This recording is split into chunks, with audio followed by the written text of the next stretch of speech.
क्या आप भी सिर्फ 2 से 3 रुपए के आसपास का कोई ऐसा पेनी स्टॉक ढूंढ रहे हैं जो हमारे देश में सुपरमार्केट और रिटेल स्टोर्स की एक बड़ी चेन चलाता हो? आज हम रिटेल सेक्टर के एक ऐसे ही शेयर का पूरा कच्चा चिट्ठा खोलने वाले हैं जिसका नाम है ओसिया हाइपर रिटेल लिमिटेड। इसका मार्केट कैप 50 करोड़ रुपए के आसपास है। लेकिन सवाल यह है कि क्या ये सच में कोई छुपा हुआ हीरा है या फिर छोटे रिटेल इन्वेस्टर्स को डुबाने का एक नया और खतरनाक जाल। अगर आप इस स्टॉक में एक भी रुपया लगाने के बारे में सोच रहे हैं तो अगले 3 मिनट की ये वीडियो आपके बहुत काम आने वाली है, इसलिए वीडियो को बिना स्किप किए वीडियो में लास्ट तक बने रहिए। दोस्तों, सबसे पहले ये समझते हैं कि ये कंपनी कब से काम कर रही है और इसका बिजनेस मॉडल क्या है। देखिए, ये कंपनी 2014 से मार्केट में एक्टिव है, जिसे पहले लोग मैपल एक्सिम प्राइवेट लिमिटेड के नाम से जानते थे। इनका मुख्य बिजनेस है सुपरमार्केट और रिटेल स्टोर्स की चेन चलाना। आसान भाषा में कहें तो इनके स्टोर पर आपको रोजमर्रा की जरूरत की लगभग हर चीज मिल जाती है, जैसे ग्रोसरी, कपड़े, फुटवेयर, कॉस्मेटिक्स, घरेलू बर्तन, होम अप्लायंसेस और फर्नीचर। कंपनी के पास स्टोर का एक अच्छा खासा नेटवर्क है, जिसमें ये अधिकांश स्टोर गुजरात के अलग अलग शहरों में इनके स्टोर फैले हैं और इसके अलावा महाराष्ट्र, उत्तराखंड और उत्तर प्रदेश जैसे राज्यों में भी इनकी मौजूदगी है।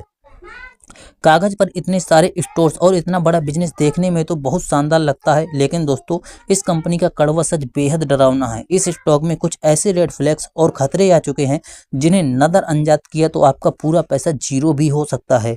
पहला और सबसे बड़ा झटका कंपनी को तब लगा, मतलब रेड फ्लैग पहला ये है कि यह कंपनी CIRP यानी इंसॉल्वेंसी की कार्रवाई में जा चुकी है, जिसे आप दिवालियापन भी कहते हैं।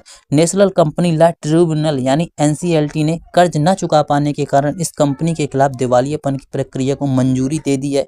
इस वजह से कंपनी का मौजूदा बोर्ड ऑफ डायरेक्टर सस्पेंड हो चुका है और अब इंसॉल्वेंसी प्रोफेशनल्स इस पूरी प्रक्रिया को मैनेज कर रहे हैं। दूसरा इस कंपनी में रेड फ्लैग है, कंपनी में भारी नॉन कंप्लायंस देखे गए हैं। इन्होंने वेंडर फाइनेंसिंग और फाइनेंशियल संस्थाओं के पेमेंट्स में लगातार देरी की है, जिससे इनके बिजनेस पार्टनर और क्रेडिटर्स के साथ रिश्ते पूरी तरह से बिगड़ चुके हैं। ऐसी स्थिति में किसी भी कंपनी के बिजनेस को पूरी तरह ठप कभी भी कर सकता है दोस्तों, हो सकता है।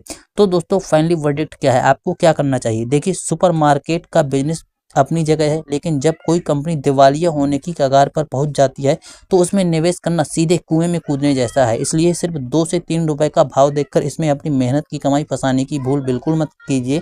अगर आपको इस कंपनी को सच में टैकल करना है तो सबसे बेस्ट तरीका है कि आप इसके क्वार्टरली रिजल्ट यानी तिमाही नतीजों को और इंसॉल्वेंसी प्रोसेस से जुड़ी खबरों को लगातार ट्रैक करिए। जब तक कंपनी इस दिवालियापन की प्रक्रिया से पूरी तरह बाहर नहीं आ जाती, जब तक कोई नया प्रोमोटर इसे ओवरटेक करके इसके सभी कर्जों को पूरी तरह खत्म नहीं कर देता, और सबसे जरूरी, जब तक कंपनी दोबारा ग्राउंड लेवल पर रीस्टार्ट होकर लगातार मजबूत नेट प्रॉफिट यानी मुनाफा कमाकर नहीं दिखाती, तब तक के लिए इसे अपनी वॉच लिस्ट में रखकर ट्रैक करना ही आपके लिए सबसे सही फैसला होगा। उम्मीद दोस्तों ये वीडियो आपको पसंद आएगा। पसंद है वीडियो चैनल को सब्सक्राइब कर देना। ये दोस्तों वीडियो केवल एजुकेशनल पर्पस के लिए बनाया गया है।